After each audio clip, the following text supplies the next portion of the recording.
ការយកម៉ូតូឬឡានទៅជាប់ពាំងពីលើគឺជាការបង្ខំឲ្យអ្នកថ្មើរជើងត្រូវដើរវាងចេញទៅក្រៅគំនូសដែលងាយនឹងប្រឈមគ្រោះថ្នាក់បំផុតកុំឲ្យភាពប្រញាប់ប្រញាល់របស់លោកអ្នកខ្លាចជាការរំលោភសិទ្ធិអ្នកថ្មើរជើង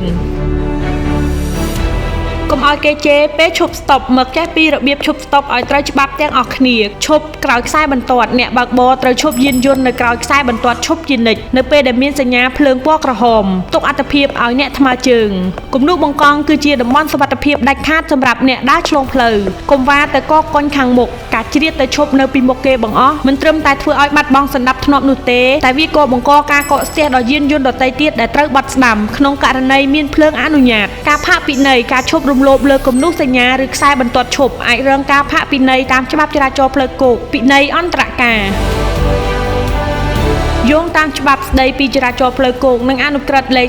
39នៃព្រះរាជាណាចក្រកម្ពុជាការឈប់យានយន្តម៉ូតូឬឡានរំលោភលើគំនូសសញ្ញាអ្នកថ្មើរជើងគឺជាការល្មើសនឹងច្បាប់ការបើកបរមានសីលធម៌ចាប់ផ្ដើមពីការឈប់ស្តុបឲ្យបានត្រឹមត្រូវជួយ share វីដេអូនេះទៅកាន់មិត្តភ័ក្តិអ្នកទាំងអស់គ្នាដែលចូលចិត្តឈប់លើគំនូសថ្មើរជើងឲ្យគាត់បានដឹងផងជាចុងក្រោយខ្ញុំសូមអរគុណបងប្អូនដែលបានទស្សនាបើសិនជាបងប្អូនមិនទាន់បានធ្វើការ like ឬ follow page សូមបងប្អូនធ្វើការ like និង follow page ម្នាក់មួយផងដើម្បីជាកម្លាំងចិត្តសូមអរគុណ